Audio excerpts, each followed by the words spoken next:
सल्ले अला रसूलना सल्ले अला मुहम्मदिन सल्ले अला हबीबना सल्ले अला। সবাই মহব্বত দিয়ে পড়বেন सल्ले अला रसूलना सल्ले अला मुहम्मदिन सल्ले अला हबीबना सल्ले अला। आए चेहराए ज़िवाए तू रिश्क बुतान आज़री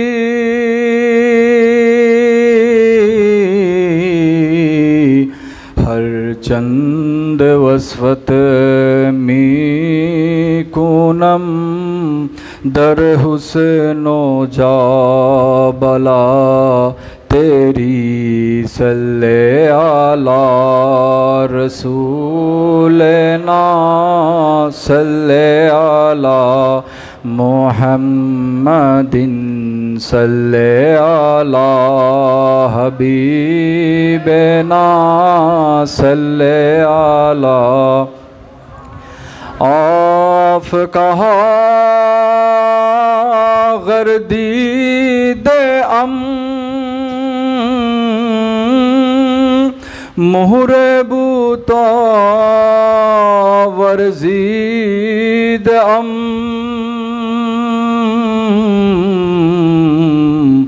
बेसियार खुबा दीदे लेकिन तू चीज़े दीगरी सल्ले अला रसूलना सल्ले अला मुहम्मदिन सल्ले अला हबीबना सल्ले अला। रूह में ताज़गी नहीं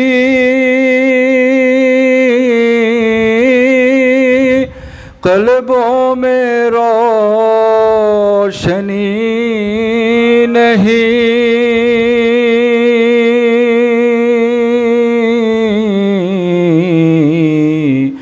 तेरे कसम तेरे बग़ैर जिंदगी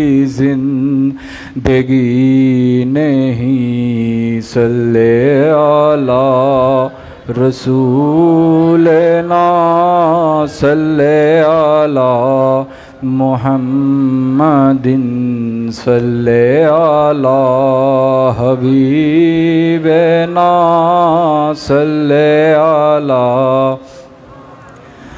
ज़मीनो ज़मान तुम्हारे लिए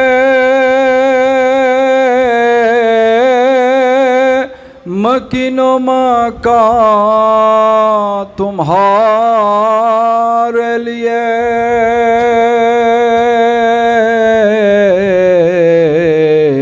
चुनीनो चुना तुम्हारे लिए बने दो जहां तुम्हारे लिए सल्ले अला रसूलना सल्ले अला मुहम्मदिन सल्ले अला हबीबना सल्ले अला। अल्हम्दुलिल्लाह रब्बिल आलमीन वल आक़िबतु लिल मुत्तक़ीन वस्सलातु वस्सलामु अला सय्यिदिल अन्बिया'i वल मुरसलीन व अला आलिहि व अस्हाबिहि व अहलि बैतिहि अजमाइन अम्मा बाद। आऊज़ु बिल्लाहि मिनश शैतानिर रजीम बिस्मिल्लाहिर रहमानिर रहीम। ওমা আরসালনাকা ইল্লা রাহমাতাল লিল আলামিন। সাদাকাল্লাহুল মাওলানাল আযীম ওয়া সাদাকা রাসূলুহুন নবিয়ুল হাবিবুল করিম। আজকে ইমামে আহলে সুন্নাত আল্লামা কাজী মোহাম্মদ নুরুল ইসলাম হাশিমি রহমতুল্লাহ আলাইহি কর্তৃক প্রতিষ্ঠিত 12 দিন ব্যাপী পবিত্র ঈদে মিলাদুন্নবী সাল্লাল্লাহু আলাইহি সাল্লাম শীর্ষক সেমিনারের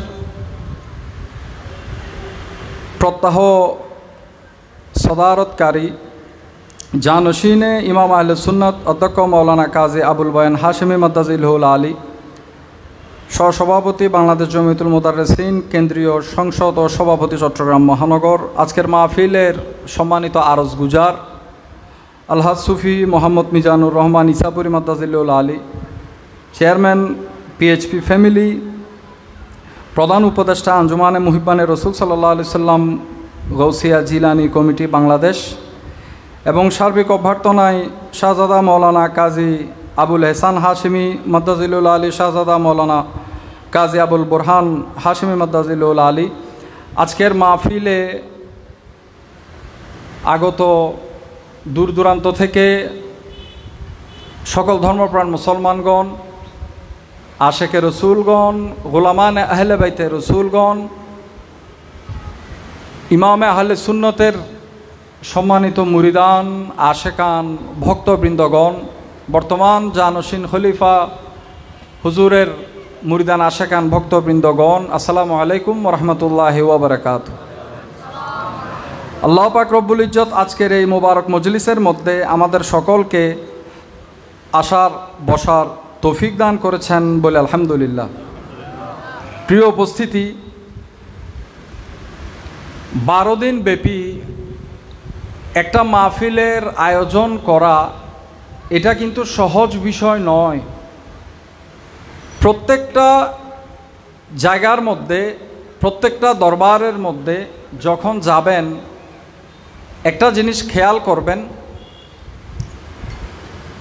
দরবারের যিনি মূল থাকেন, প্রতিষ্ঠাতা থাকেন,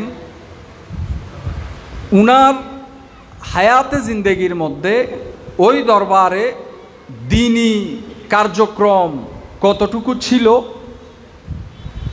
আবার ওই প্রতিষ্ঠাতা মহোদয় যখন দুনিয়া থেকে চলে যান, পরবর্তীতে যিনি পরিচালনার মধ্যে আসবেন উনি থাকাকালীন দরবারি কার্যক্রম আগের মতো ছিল কি না, এই জিনিসটা যখন আপনি লক্ষ্য করবেন তখন আপনি একজন দরবার প্রতিনিধিকে হকের উপরে আছে নাকি না হকের উপরে আছে সেই জিনিসটা আপনি নির্বাচন করতে পারবেন। যেমন আপনারা যদি এই দরবারের কথা বলেন, এখানে এই মাহফিলটা ইমাম আহলে সুন্নাত যে প্রতিষ্ঠা করেছেন সম্ভবত 48তম বছর এইবার যে 12 দিন ব্যাপী এই ঈদে মিলাদুন্নবী সাল্লাল্লাহু আলাইহি ওয়াসাল্লাম মাহফিলের আয়োজন করা হয়েছে। প্রতিবারের ন্যায় এইবারও এই মাহফিলের আয়োজন হয়েছে। তাহলে বোঝা গেল ইমাম আহলে সুন্নাত থাকাকালীন যেই মাদ্রাসা ছিল, মাদ্রাসা আছে, যেই মাহফিলের আয়োজন ছিল সেই মাহফিল আছে, মিলাদুন্নবী চর্চা আছে, এখানে তৌহিদের আলোচনা হচ্ছে, রেসালতের আলোচনা হচ্ছে, ভেলায়তের আলোচনা হচ্ছে। যেই সমস্ত কার্যক্রম তখন ছিল ওই সমস্ত কার্যক্রম এখনও আছে আলহামদুলিল্লাহ। আল্লাহ পাক রব্বুল ইজ্জত এই কার্যক্রমকে বর্তমান জানশীন খলিফার মাধ্যমে যে যেগুলো পরিচালনা হচ্ছে, উনি এবং উনার পরবর্তীতে যিনারা আসবেন তারা সবাই যেন ইমাম আহলে সুন্নতের এই মাথার ঘাম পায়ে ফেলানো প্রতিষ্ঠান আদি, এমনকি দরবার এবং এই দ্বীনি মজলিসের যে ব্যবস্থাপনা তিনি করে গিয়েছেন, এই সমস্ত ব্যবস্থাপনা উনার আলী আওলাদদের মাধ্যমে কিয়ামত পর্যন্ত আল্লাহ পাক রব্বুল ইজ্জত কায়েম দায়েম রাখুক বলে আমিন। আমরা এমন একটা জমানার মধ্যে এসে পড়েছি যেই জমানার মধ্যে মদিনাতুল মুনাওয়ারাকে, মদিনা পাককে জ্ঞানের খাজানা, এলমের খাজানা মানা থাক দূরের কথা, আমাদের অনেক মুসলমান ভাইয়েরা বিভিন্ন দিকে ছড়িয়ে ছিটিয়ে আছেন, যিনারা না জানার কারণে, বেখিয়ালির কারণে আল্লাহর নবী কি জানেন না জানেন নাউজুবিল্লাহ সেটা নিয়ে পর্যন্ত প্রশ্ন উঠান। এরকম মানুষ আছে না? অনেক মুসলমান আছেন। এই জমানাটা ফিতনার জমানা। এই ফিতনার যুগের মধ্যে যদি আপনি কোনো একটা বিষয় নিয়ে প্রশ্ন তুলেন, বিশেষ করে আল্লাহর নবীকে নিয়ে যদি আপনি প্রশ্ন তুলেন, নবী এইটা জানতো ওইটা জানতো না, নবীর মধ্যে এটা আছে ওইটা নাই, এমন ছিল এমন ছিল না, এইরকম কথা যদি আপনি উঠান, তাহলে দিনের মধ্যে নতুন একটা ফিতনার জন্ম আপনি দিয়ে দিচ্ছেন। ঠিক আছে কি না? আমরা আজকে বাড়াবাড়িতে লিপ্ত। কেউ আল্লাহর নবীর নূর নিয়ে, কেউ আল্লাহর নবীর আলম নিয়ে, কেউ হায়াতুন নবী জিন্দা নবী নিয়ে, কেউ নবীর শাফাত নিয়ে, আমরা এই সমস্ত বিষয় নিয়ে আমরা ফাসাদের মধ্যে লিপ্ত। মদিনা পাককে তাজিম করতে হবে কি না, মদিনা শরীফের যাওয়ার দরকার আছে কি না, মদিনা শরীফে গেলে কি হবে, জিয়ারত করলে কি হবে, আমভাবে গেলাম আসলাম, এই ধরনের বিষয়বস্তুগুলো আমাদের মধ্যে বর্তমানে দেখা যাচ্ছে। এটা কিন্তু বড় আফসোসের বিষয়। মনে রাখবেন, এই যুগের মধ্যে ঈদে মিলাদুন্নবী, মাহফিল, সেমিনার এগুলো আয়োজন করাটা অতীব জরুরি। কেন? তার কারণ হচ্ছে আমাদের জীবনের প্রত্যেকটা পদে পদে রসুল খুদা সাল্লাল্লাহু আলাইহি সাল্লামের স্মরণ, আল্লাহর নবীর প্রেমের আলোচনা, আল্লাহর নবীর তাজিম তকরিমের আলোচনা, এগুলো আবশ্যক হয়ে পড়েছে। আমাদের অনেক মুসলমান ভাইয়েরা আছে, অনেক বড় মাহফিলের আয়োজন করে থাকেন, টিভি চ্যানেলের মধ্যে কথা বলেন, ফেসবুকের জনপ্রিয় পেজের মধ্যে কথা বলেন, আলোচনা করেন। উনাদের আলোচনা শুনবেন, চেহারা অনেক সুন্দর থাকবে, কথাবার্তা সুন্দর থাকবে, কিন্তু মনে রাখবেন উনাদের আলোচনার মধ্যে নবীর প্রেমের কোনো গন্ধ পাওয়া যায় না। নবীর কোনো তাজিমের বিষয় আসলে ওই ব্যাপারে উনারা কোনো কথা বলেন না। এইরকম কেন? সাহাবায়ে কেরামের যুগটা এমন ছিল না। সাহাবায়ে কেরামের জমানার মধ্যে উনারা জীবনের প্রত্যেকটা পদে পদে আল্লাহর নবীকে কিভাবে তাজিম করেছে, আল্লাহর নবীকে কিভাবে ভালোবেসেছে, কার ভালোবাসাটা কেমন, এই জিনিসটা ওনারা প্রস্ফুটিত করতেন। তাজিমে মুস্তফাটা নিজেদের মধ্যে লালন করতেন। অন্তরের মধ্যে এই আল্লাহর নবীর প্রেম ভালোবাসা এটা এমনভাবে ওনারা রেখেছিলেন, আমলে জিন্দেগির মধ্যে সেটা প্রকাশ পেত। কিন্তু আমরা সাহাবায়ে কেরামকে যদি অনুসরণ করতে যাই, তাহলে দেখা যায় আমাদের মধ্যে অনেক মুসলমান ভাই আছেন না জানার কারণে শুধুমাত্র আমরা ইসলাম নিয়ে, শুধুমাত্র আমরা ইবাদত বন্দেগী নিয়ে মশগুল, নবীর প্রেমের কোনো খবর আমরা নেই না। তাহলে প্রশ্ন হচ্ছে, আমল আপনি কখন বেছে নেবেন? আমলটা বেছে নেওয়ার জন্য আপনার থেকে সর্বপ্রথম গাছের গোড়াটা মজবুত করতে হবে।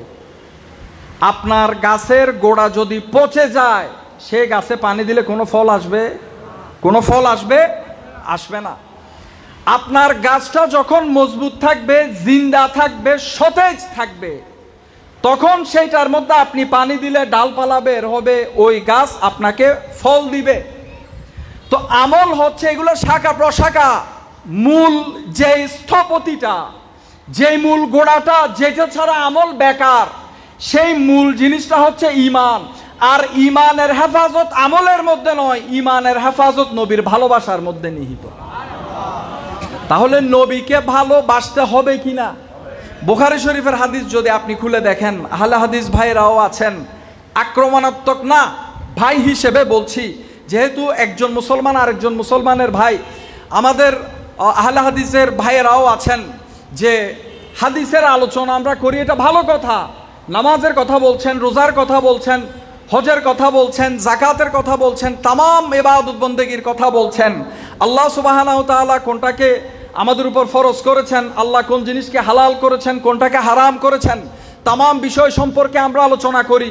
কিন্তু আমাদের এই জিনিসটা মাথায় থাকতে হবে, আমাদের জেহেনে থাকতে হবে যে এই হাদিসের মধ্যে আল্লাহর নবীর মুখনিসৃত বাণী, বুখারী শরীফের হাদিসের মধ্যেও আল্লাহর নবীর প্রেমের কথা এসেছে। আমরা সেটা আলোচনা করি না। তাহলে এটা কি হকের পরিচয় হলো না নাহকের পরিচয় হলো? তো আমরা কাউকে প্রকাশ্যে নাহক বলতে চাই না, এইটা আমি স্মরণ করিয়ে দিতে চাই।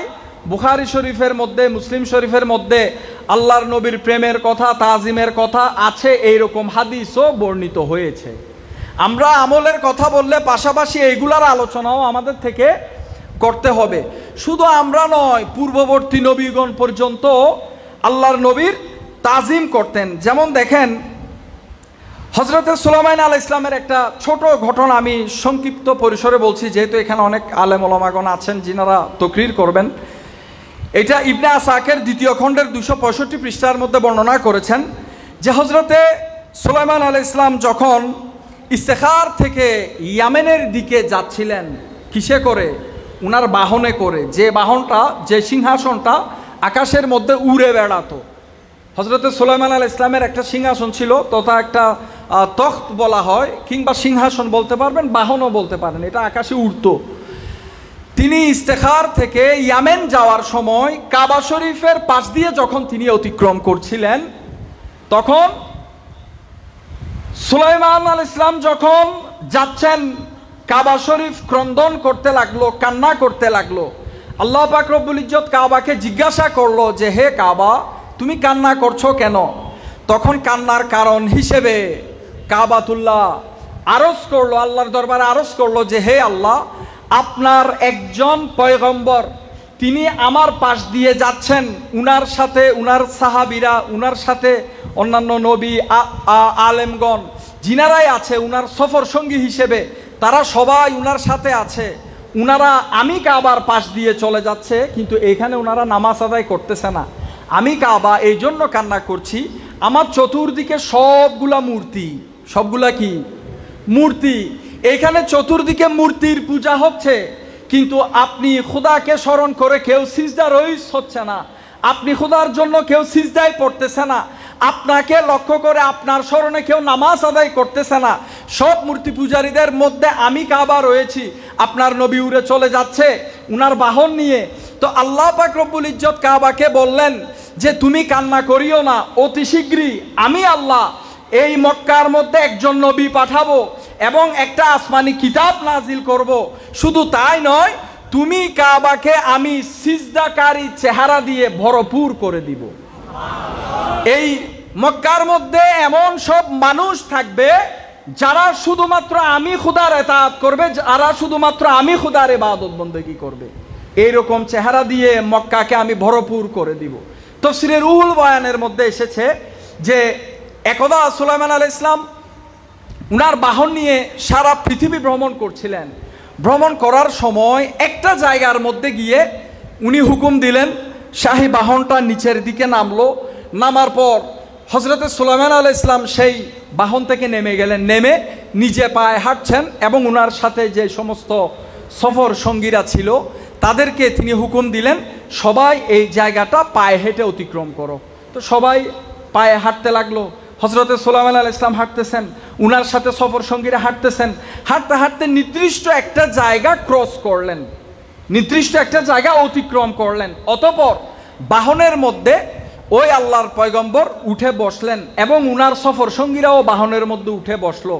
তখন একজন ব্যক্তি জিজ্ঞাসা করলো, হে আল্লাহর নবী, আপনি এত দূর পর্যন্ত উড়ে আসলেন, হঠাৎ করে হুকুম দিলেন, বাহন নামলো, আপনি নিজেও পায়ে হাঁটতেছেন, আমাদেরকেও হুকুম দিলেন, আমরাও পায়ে হাঁটা শুরু করলাম, এই জায়গাটা অতিক্রম করে এখানে আসলাম, আসার পর আপনি আবার বাহনে উঠলেন, মাঝখানের জায়গাটা আপনি বাহন দিয়ে উড়ে আসলেও তো পারতেন, বাহনে আপনি উড়ে আসলেও পারতেন, এই জায়গার উপর দিয়ে চলে গেলেও পারতেন, পায়ে হাঁটার কারণ কি ছিল?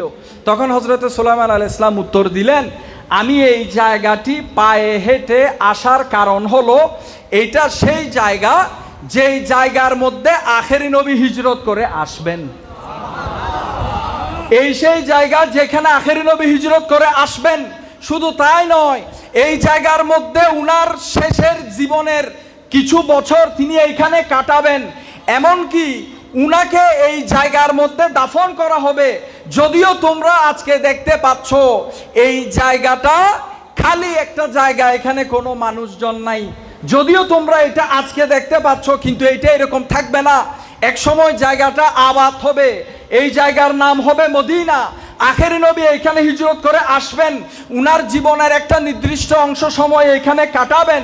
এরপর তিনি যখন ইন্তেকাল করবেন তখন আখেরি নবীকে এই জায়গার মধ্যে দাফন করা হবে। যখন আখেরি নবী এইখানে শায়িত হবেন তখন এইটা একটা জিয়ারতগাহ বনে যাবে। দূর দূরান্ত থেকে মানুষ এসে এই জায়গার মধ্যে আখেরি নবীর রওজা শরীফ জিয়ারত করবেন।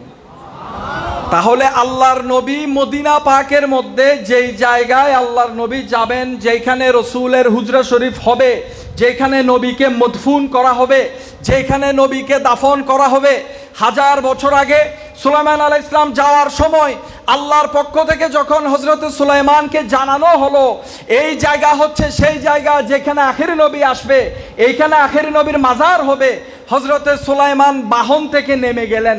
বাহন থেকে নেমে পায়ে হেঁটে সম্মান প্রদর্শন করে এই জায়গাটা ক্রস করলেন।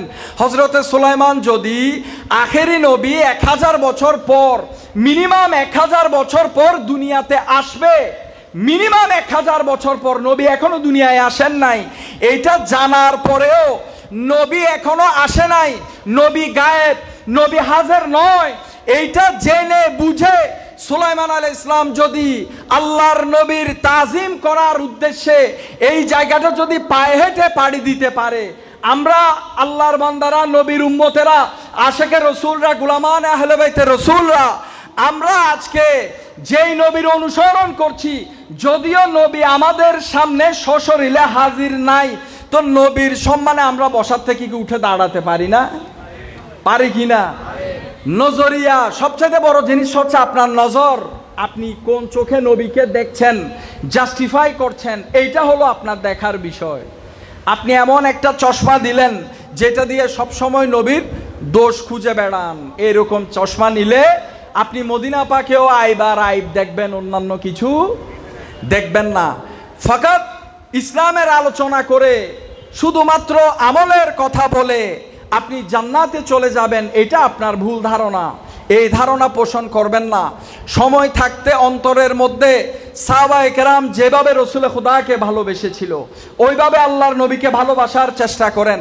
আজকে আমরা নবীকে মহব্বত করে কোনো একটা কিছু করতে নিলেই আমাদের একদল মুসলমান ভাইয়েরা বলে এইটা এরকম না, এটা ওই রকম, এইটার হুকুম কোরআনে আসে নাই, ওইটার হুকুম হাদিসে আসে নাই, আপনারা করছেন, এটা বেদাত করছেন, এই করছেন, সেই করছেন। আমার ওই সমস্ত ভাইদের জন্য বলতে চাই, মিসওয়ার বিন মাখরামা যখন তিনি ইসলাম গ্রহণ করার পূর্বে যখন কুরাইশদের প্রতিনিধি হয়ে রসুলের সাথে দেখা করে, যখন আল্লাহর নবীর মজলিসের মধ্যে গিয়ে উপস্থিত হয়, সে তার সাথীদেরকে ওই মজলিস থেকে আসার পরে বলে যে আমি মুহাম্মদের সাথীদেরকে দেখেছি, তিনি যখন থুতু ফেলেন, মুহাম্মদের যখন অজু করেন, অজুর পানির জন্য উনার সাহাবীরা নিজেদের মধ্যে প্রতিযোগিতায় লিপ্ত হয় কে আগে সেই পানি সংগ্রহ করবে। তো ওই নবীর সম্মানার্থে সর্বোচ্চ সম্মান তারা প্রদর্শন করতে গিয়ে তারা তাদের নবীর চোখে চোখ রেখে পর্যন্ত কথা বলে না, চোখ নিচের দিকে রেখে কথা বলে। তো সে বলছে আমি পৃথিবীর অনেক বড় বড় রাজা বাদশার দরবারে গিয়েছি, নাজ্জাশের মতো বাদশার দরবারে গিয়েছি, কোন দরবারীদেরকে তার বাদশার প্রতি এতটুক সম্মান প্রদর্শন করতে আমি দেখি নাই যতটুকু সম্মান তারা তাদের নবীর জন্য প্রদর্শন করে। এখন আমাকে আপনি বলেন কোরআন শরীফের কোন আয়াতের মধ্যে আল্লাহ ওপেন হুকুম দিয়েছে যে আমার নবী থুতু ফেললে সেটা তোমরা খেয়ে ফেলো, আমার নবী ওযু করলে পানিটা নেওয়ার জন্য তোমরা ধাক্কাধাক্কি করো? কোন আয়াতের মধ্যে আল্লাহ হুকুম দিয়েছেন? বুঝাতে চাচ্ছি, যখন বাজারে মুস্তাফার মধ্যে সাহাবায়ে কেরাম যখন নিজেদেরকে বিলীন করে দিলেন, আল্লাহর নবীর প্রেমে উদ্বুদ্ধ হয়ে নবীর সাথে সম্পর্কিত প্রত্যেকটা জিনিসকে তারা আপন করে নিয়েছেন। এটার জন্য কোনো দলিলের খোঁজ তারা করেন নাই, তারা ওইটাই চেয়েছেন যেটা রসুলের সাথে লেগেছে, রসুলের সাথে লাগলে তারা সেটা বরকতময় মনে করেছেন। বিদায় হজের মধ্যে আল্লাহর নবী যখন চুল মুবারক মুন্ডন করলেন, হযরতে বেলাল হাবশিকে আল্লাহর নবী চুল মুবারক দিয়ে বললেন এগুলো আমার সাহাবীদের মধ্যে বন্টন করে দাও, আমার সাহাবীদের মধ্যে বন্টন করে দাও। খালিদ বিন ওলীদকে যদি দেখেন, উনার জীবন দর্শন যদি রসুলের প্রতি আপনি দেখেন, খালিদ বিন ওলীদের মাথার উপরে আল্লাহর নবীর একটা চুল মোবারক থাকতো। তিনি প্রত্যেকটা যুদ্ধের মধ্যে যে যুদ্ধ বর্মটা পরতেন, মাথায় হেলমেটের মতো যেটা দিতেন, ওইটার মধ্যে আল্লাহর নবীর এই তাবাররুকটা তিনি রাখতেন। একবার তিনি যুদ্ধের ময়দানে মাথার থেকে উনার যুদ্ধের ক্যাপটা পড়ে গেল। যুদ্ধের মধ্যে যুদ্ধ চলাকালীন সময়ে তিনি ওই ক্যাপটা খুঁজতে লাগলেন। একজন বলল, আপনি কি করছেন, শত্রুরা আঘাত করে ফেলবে। তখন বলল, যেটাতে আল্লাহর নবীর তাবাররুকটা ছিল ওইটা আমার মাথার থেকে পড়ে গিয়েছে, আমি সেটা খুঁজতেছি। জানের পরোয়া খালিদ বিন ওয়ালিদ করে নাই। তো আপনারা এই কথাগুলো মানুষের সামনে বলেন, এই কথাগুলো, এইরকম আমল, এইরকম আলোচনা, এগুলো ছিল সাহাবায়ে কেরামের জীবনের দৈনন্দিন আলোচনার একটা অংশ। আল্লাহ নবীর প্রতি এইরকম খেয়াল, এইরকম ধ্যান, এইরকম চিন্তা চেতনা সাহাবায়ে কেরাম সদা সর্বদা রাসূল খুদার প্রতি রেখেছেন এবং সেটা তাদের জীবনের মধ্যে বাস্তবায়ন করেছেন। আজকে আমরা উম্মতেরা কি করছি? আমরা উম্মতেরা আল্লাহর নবীর প্রেমের কথা বাদ দিয়ে, নবীর তাজিম তাকরীমের কথা বাদ দিয়ে শুধুমাত্র আমরা আমল নিয়ে ব্যস্ত। তো এই যুগের মধ্যে মিলাদুন নবী যারা পালন করে না তাদের থেকে আরো বেশি পালন করা এই কারণে দরকার যে আপনারা মিলাদুন নবীর মাধ্যমে আল্লাহর নবীর প্রেমের বার্তাটা পৌঁছিয়ে দেন।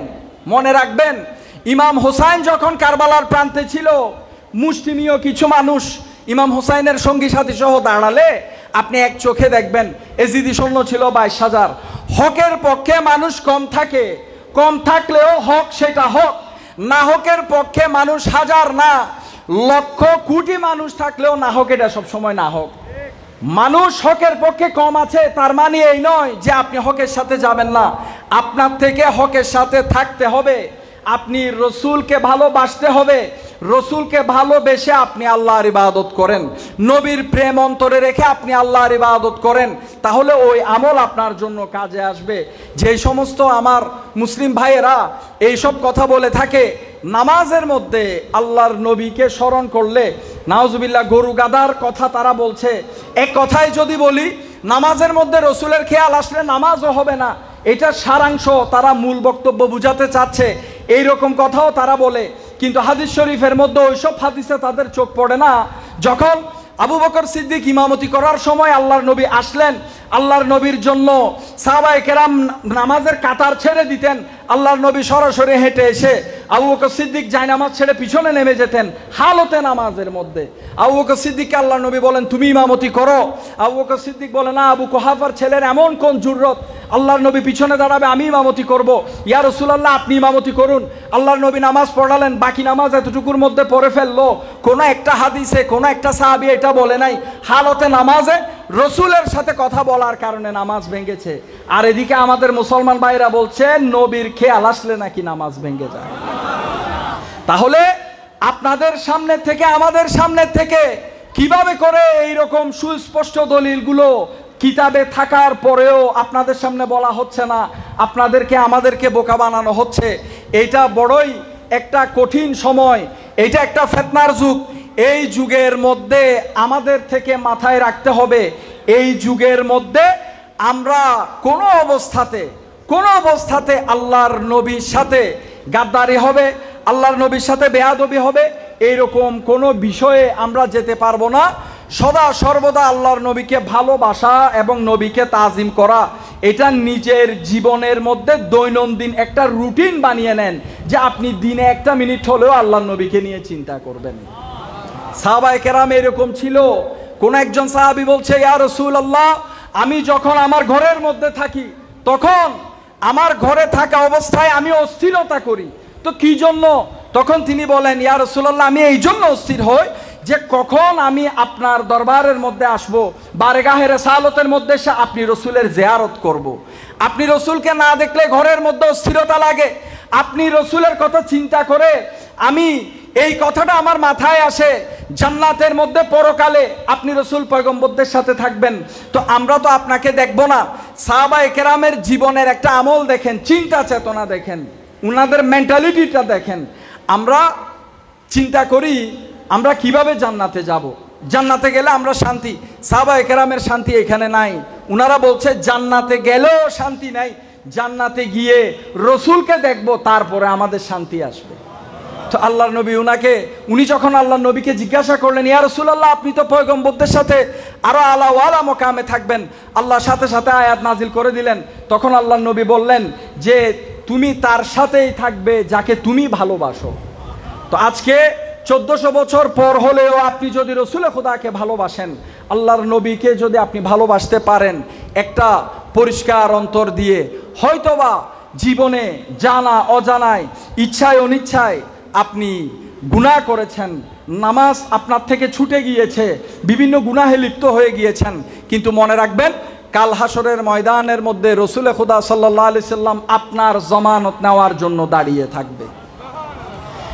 এই জন্য নিসবত যদি তৈরি করতে হয় আল্লাহর নবীর সাথে করুন, তাআল্লুক যদি তৈরি করতে হয় আল্লাহর নবীর সাথে আপনি একটা তাআল্লুক তৈরি করুন, যেই তাআল্লুকের ফসল আপনি ইহকাল এবং পরকাল উভয়কালে আল্লাহ আপনাকে দান করবেন। তো প্রিয় উপস্থিতি, আমি একটা জিনিস নিয়ে আজকে একদম অল্প পরিসরে বলবো, একটু মনোযোগ দিয়ে শুনবেন, এই বিষয়টা আপনারা অনুধাবন করার চেষ্টা করবেন। আল্লাহ পাক রব্বুল ইজ্জত পবিত্র কালামুল্লাহ শরীফের মধ্যে বলেন, আল্লাযীনা ইয়াত্তাবিউনা রাসূলান নবিয়্যিল উম্মি, যারা উম্মি নবীর অনুসরণ করে। এখানে আমি উম্মি শব্দটা নিয়ে কথা বলার জন্য চেষ্টা করছি।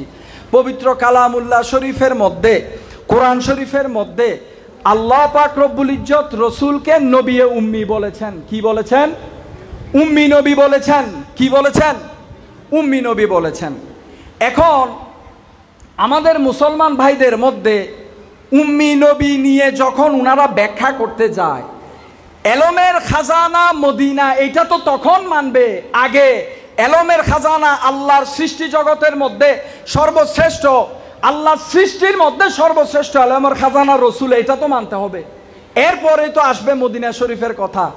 তো দেখুন, আমরা যখন উম্মি নবীর কথা বলি, শব্দটা যখন আমরা বলি উম্মি নবী, আমাদের অনেক মুসলমান ভাইয়েরা, বড় বড় বক্তা, অন্য দলের মধ্যে, অন্য ফেরকার মধ্যে, আহলে সুন্নাত ওয়াল জামাতের বাহিরে অনেক বক্তা আছেন, আমাদের ওই সমস্ত জনপ্রিয় বক্তারা, মুসলমান ভাইয়েরা, ওনারা বড় বড় মাহফিল থেকে মানুষকে পয়গাম দেয়।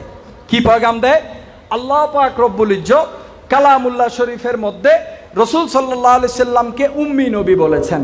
তো উনারা বলেন যে বিশ্বনবী ছিলেন নিরক্ষর, তিনি লিখতে পড়তে জানতেন না, এই কথাটা বলেন। মুসলমানদের মধ্যে একদল মানুষ কেউ খেয়াল না করে, না বুঝে নবীকে নিরক্ষর বলেন, আবার কেউ নবীর উপরে একটা রাগ উড়ানোর জন্য, নবীর উপরে একটা তাদের রাগ আছে, এই রাগটা ঝাড়ার জন্য আল্লাহর নবীকে নিরক্ষর বলেন, যে লিখতে জানে না, পড়তে জানে না, এরকম অনেক কিছু বলে।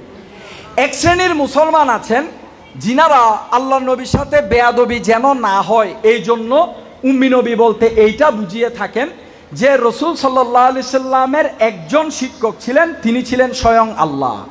কে ছিলেন? স্বয়ং আল্লাহ। আল্লাহ ব্যতীত দুনিয়ার জমিনের মধ্যেও আল্লাহ সৃষ্টিতে কোনো মানুষ নবীর শিক্ষক ছিলেন না, এই কথাটা বলে থাকেন।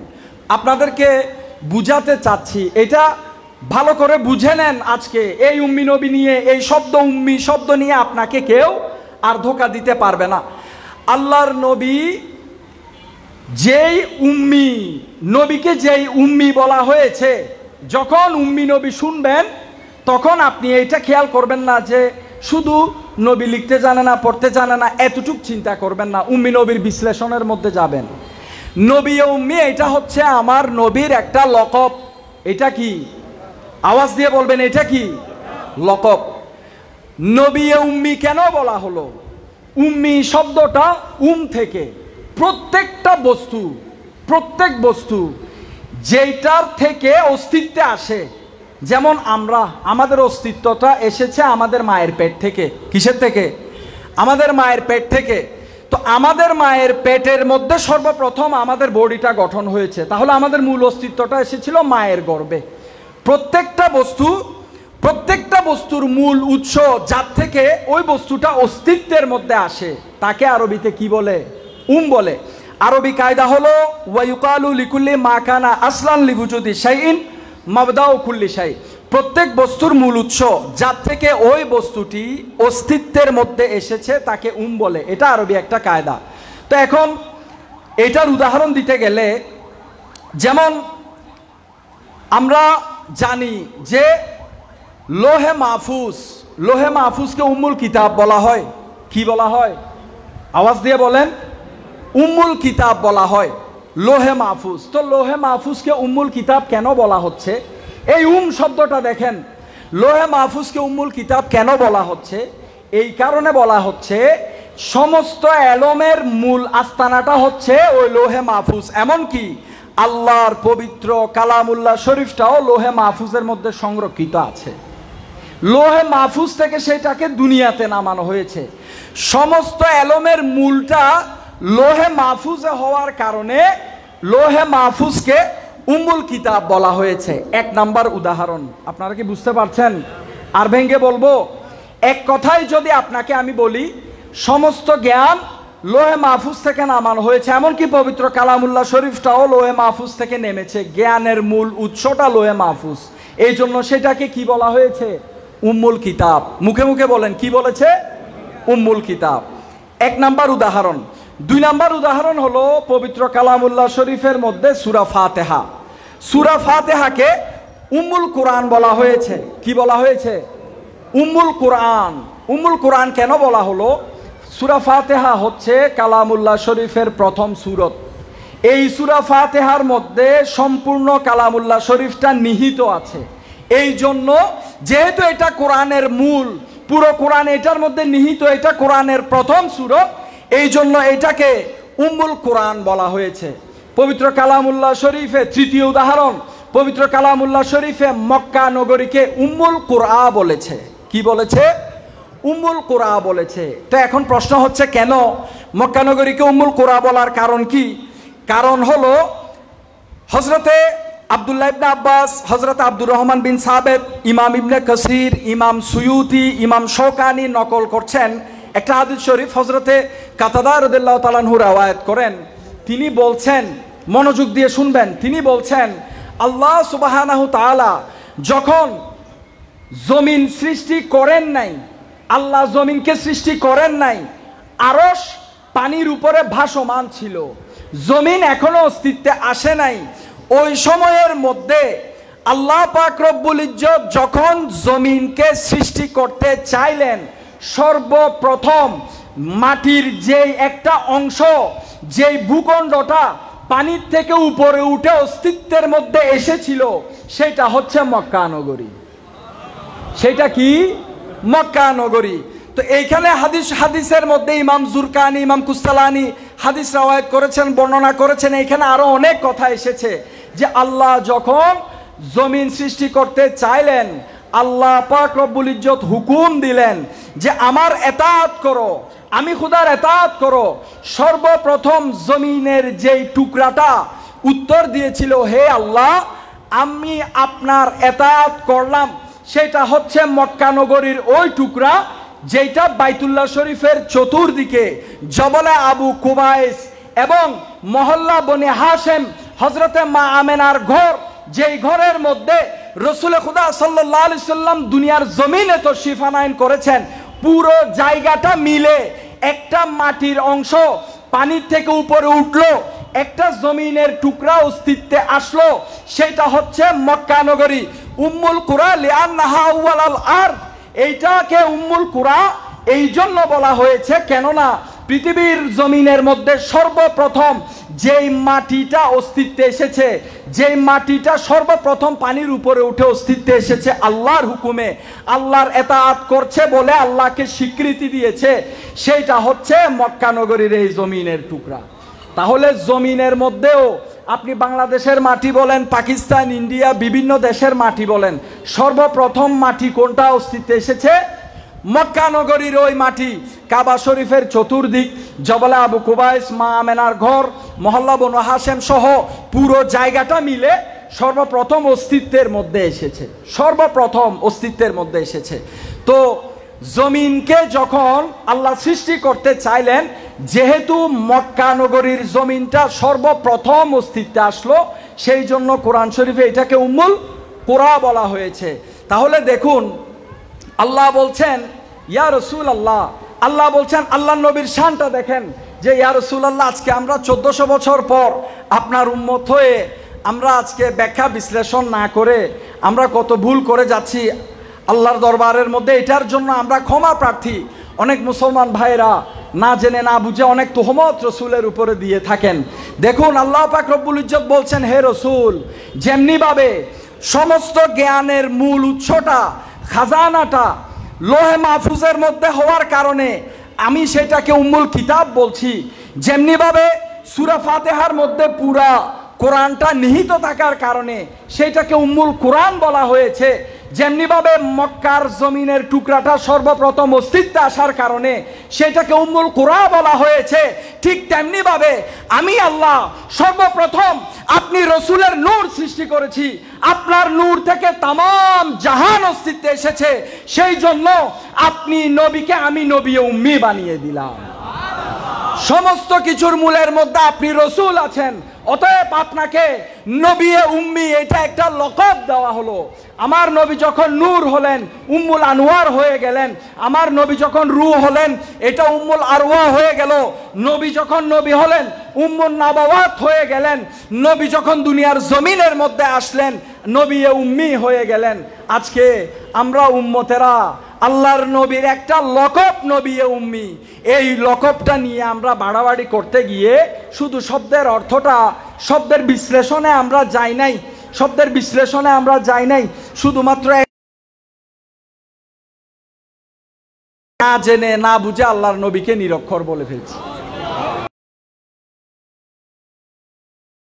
ভাইরাল বক্তাদের কথা বলেছিলাম, যিনারা রসুল খুদা সাল্লাল্লাহু আলাইহি সাল্লামকে নাউজুবিল্লাহ নিরক্ষর বলেন, যে লিখতে জানতেন না, বিশ্বনবী লিখতে জানতেন না, পড়তে জানতেন না, এইরকম একটা কথা বলেন, উনাদের জন্য বলছি, বুখারী শরীফের হাদিসের মধ্যে এসেছে হুদায়বিয়ার সন্ধির সময় যখন একটা চুক্তি হচ্ছিল, চুক্তির মধ্যে আল্লাহর নবীর নাম মুবারকের পাশে মুহাম্মদুর রাসূলুল্লাহ লেখা ছিল, তখন কুরাইশদের যে প্রতিনিধি দল, যিনি প্রতিনিধি হয়ে এসেছেন মিটিং করার জন্য, উনি বললেন যে মুহাম্মদ নামটার পাশে যে রাসূলুল্লাহ লেখা আছে এটা কেটে দাও, মুছে দাও।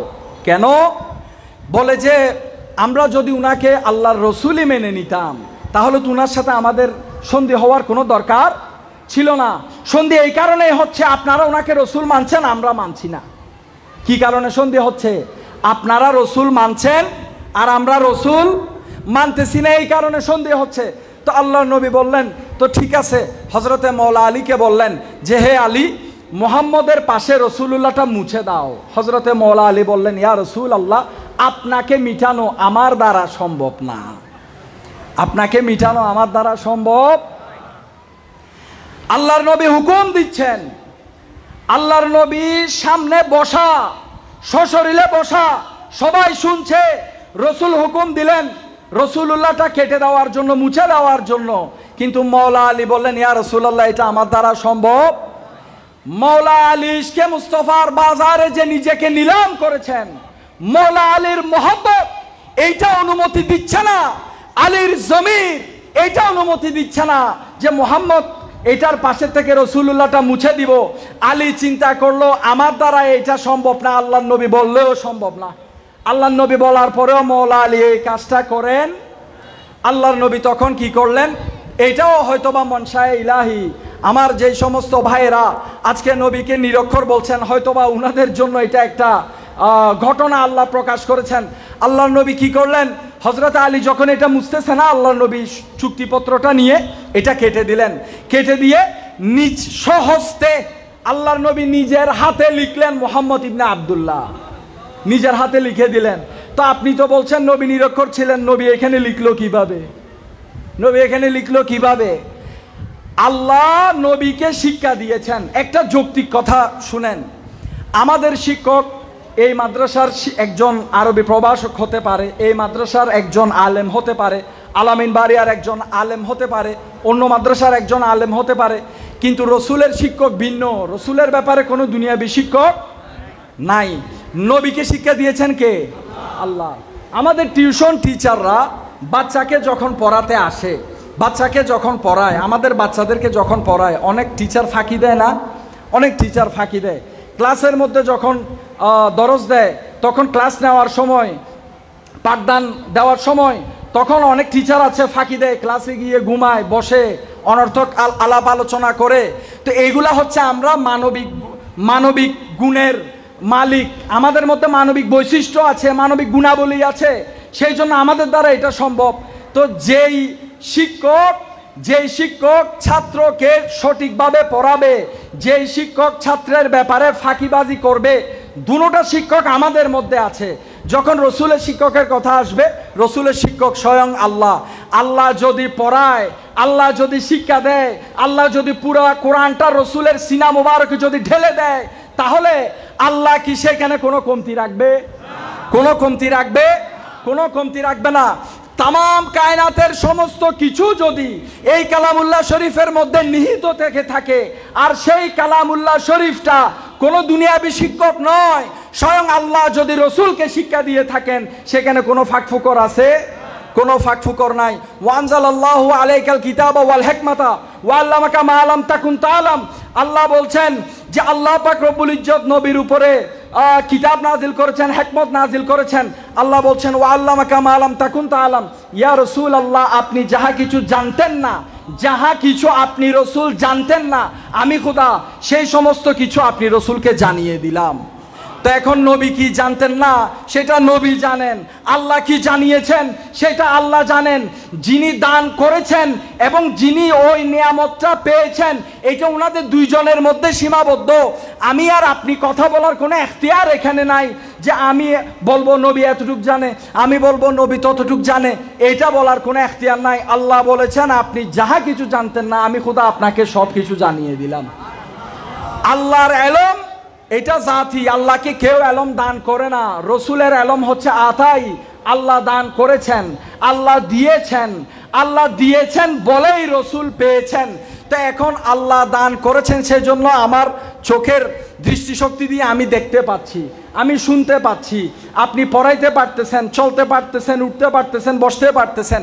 এখন যদি প্রশ্ন তুলেন, প্রত্যেকটা জিনিস এইভাবে যদি আপনি প্রশ্ন তুলেন, তাহলে দেখুন আমরা আলেম বলি না, আমাদের সমাজের মধ্যে যিনারা বড় বড় মুহাদ্দিস আছে, দ্বীনের বড় বড় বিজ্ঞ আলেমগণ আছেন, আমরা কথার কথা বলছি আলেম আলেম। তো আল্লাহও তো আলেম। আপনাকে যদি বলা হয় আপনি অন্ধ নাকি চোখে দেখেন, আপনি বলবেন যে আমি চোখে দেখি, আমার দৃষ্টিশক্তি আছে, আমি দেখতে পাই। আল্লাহও তো দেখতে পায়। আপনি কি বধির? আপনি শুনতে পান না? আপনি বলবেন যে আমি শুনতে পাই। তো আল্লাহও তো শুনতে পায়। তো আপনি দেখতে পান, আল্লাহও দেখতে পায়, আপনি শুনতে পান, আল্লাহও শুনতে পায়। সেই জন্য কি এটা শিরিক হয়ে গেল? এটা কি শিরিক হয়ে গেল? না। আল্লাহকে দেখার শক্তি কেউ দেয় নাই, আল্লাহকে শোনার শক্তি কেউ দেয় নাই। ইন্নাল্লাহা আলা কুল্লি শাইইন কাদির, আল্লাহ সর্ব বিষয়ে সমস্ত কিছুর মধ্যে আল্লাহ সর্বশক্তিমান। আর আমি আর আপনি দেখতে পাচ্ছি, আল্লাহ দিয়েছেন বলে দেখতে পাচ্ছি। আল্লাহ দান করেছেন চোখের জ্যোতি, আল্লাহ দান করেছেন শ্রবণ শক্তি, এই জন্য দেখতে পাচ্ছেন। এলম হাসিল করার সেই ক্ষমতা আল্লাহ দিয়েছেন, আপনি পেয়েছেন। আল্লাহ যখন দান করে, মানুষ যখন সেটা হাসিল করে, তখন সেটা আর শিরিক নয়, এটা তো আতাই জিনিস। তো আল্লাহ তো সমস্ত এলমে গায়েবের মালিক আল্লাহ। তো আল্লাহ যাহা কিছু রসুলকে জানিয়েছেন, সেটা রসুল জেনেছেন। এখানে এত বাড়াবাড়ির কি আছে? না। আমরা মুসলমানরা আমরা আছি, আমরা তারপরেও এইসব বিষয় নিয়ে আমরা বাড়াবাড়ির মধ্যে লিপ্ত। নবীর জ্ঞান নিয়ে, নবী এটা জানে, নবী ওইটা জানে না। যে আজকে দরবারে হাশমিয়া আলিয়া শরীফের মধ্যে একটা ঈদে মিলাদুন নবীর আয়োজন হয়েছে, আমরা এখানে সবাই এসেছি। আল্লাহর নবী কি এটা দেখতে পাচ্ছে কিনা? একদল বলবে যে না, দেখতে পায় না।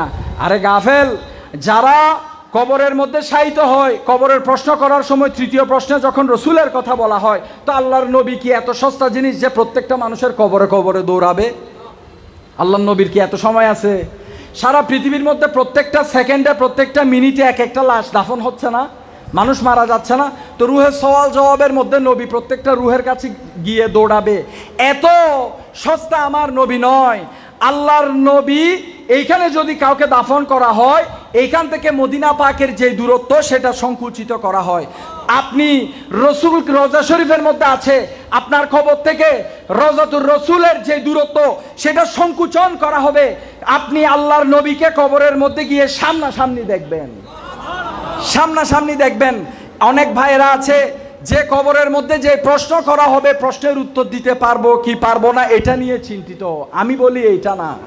সারা জীবন যেই রসুলকে আপনি ভালোবেসেছেন, যেই রসুলকে এক নজর দেখার জন্য নিজের চোখের পানি ফেলে কান্না করেছেন, আল্লাহর দরবারের মধ্যে ফরিয়াদ করেছেন, ওই রসুলকে কবরের মধ্যে গিয়ে সওয়াল জবাব করার সময় ওই রসুলকে যখন চোখের সামনে থাকবেন, চোখের সামনে দেখবেন, আমার তো মনে হয় না তখন আশেকের রসুলদের হুঁশ থাকবে। আল্লাহর নবীর আশেকদের, আল্লাহর নবীর প্রেমের পাগলদের যখন রসুলে খুদার সামনে থাকবে, এই সময়টার জন্য সারাটা জীবন অপেক্ষা করেছি। নুরুল ইসলাম ফারুকির মতো একজন আলেম আল্লাহর নবীর প্রেমের জন্য জীবন দিতে হলে একবার না হাজারবার দিব। বারবার বলতে বলতে আল্লাহর দরবারে এটা কবুল হয়ে গিয়েছে। নবীর প্রেমের কথা বলার কারণে উনাকে শহীদ করা হয়েছে। তো নুরুল ইসলাম ফারুকির জান যাওয়ার সময় যখন বিষয়গুলো তফাৎ, দৃষ্টিশক্তির তফাৎ, আল্লাহর ওয়াস্তে অনেক মানুষ দেখবেন, অনেক মানুষ দেখবেন, যেমন এখন বর্তমানে একটা ট্রেন্ড চালু হয়েছে আমাদের দেশে বিভিন্ন পরিস্থিতির কারণে, সমস্যার কারণে এমন একটা সময় আমরা এখন দেখতে পাচ্ছি, অনেক ভাইয়েরা নিজেকে মুসলমান দাবি করে। আমার কথা হলো, বাংলাদেশের মধ্যে আমি এটা বলছি, অনেক মাজার আছে যেখানে এমন কিছু কাজ হয়ে থাকে যেটা শরীয়ত বিরোধী।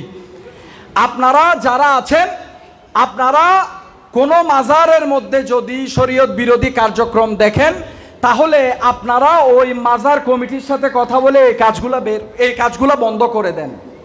আপনারা এগুলা বন্ধ করতে পারেন। যিনি মাজারে শুয়ে আছে উনার দোষ কি? উনি তো একজন আল্লাহর মকবুল বলি। তো আমরা মাজার ভাঙ্গার পক্ষে নয়, আমরা এটার পক্ষে, কোনো মাজারের মধ্যে যদি শরীয়ত বিরোধী কার্যক্রম হয়ে থাকে তাহলে আমাদের থেকে অবশ্যই নিঃসন্দেহে আমাদের থেকে একটাই কাজ করতে হবে, যে ওই মাজারের মধ্যে যেই সমস্ত অনৈতিক কার্যক্রম চালু হয়েছে, যেগুলো শরীয়ত বিরোধী যে সমস্ত কার্যক্রম হচ্ছে, সেগুলো বন্ধ করে দিতে হবে। মাজার জিয়ারত করবেন, মা বাবার কবর জিয়ারত করবেন, কোনো আল্লাহর বলি যে কোনো জায়গার মধ্যে প্রত্যেকটা হক দরবারকে সম্মান করবেন। যে কোনো মাজার শরীফের মধ্যে গেলে ওই মাজার শরীফের মধ্যে আপনারা জিয়ারত করার জন্য চেষ্টা করবেন, কাছে পেলে, সময় সুযোগে পেলে আপনারা চেষ্টা করবেন। মাজার ভাঙ্গার নাম ইসলাম নয়। মাজারের মধ্যে কোনো শরীয়ত বিরোধী কার্যক্রম হলে সেইটাকে বন্ধ করে দেওয়াটা হচ্ছে ইসলাম। ইসলাম কখনো অরাজকতার শিক্ষা দেয় না। আল্লাহ এই আয়োজনকে ব্যাপী পবিত্র ঈদ মিলাদুন্নবী সাল্লাল্লাহু আলাইহি সাল্লাম মাহফিলকে, আজকের উপস্থিতিকে, যারা এই মাহফিলের মধ্যে শারীরিকভাবে, আর্থিকভাবে যেভাবে সাহায্য সহযোগিতা করেছেন, খেদমত আঞ্জাম দিয়েছেন, আল্লাহ পাক রব্বুল ইজ্জত সকলের খেদমতকে কবুল আর মঞ্জুর করুক বলে আমিন। ওয়া মা আলাইনা ইল্লাল বালাগ। আসসালামু আলাইকুম ওয়া রাহমাতুল্লাহি ওয়া বারাকাতুহু।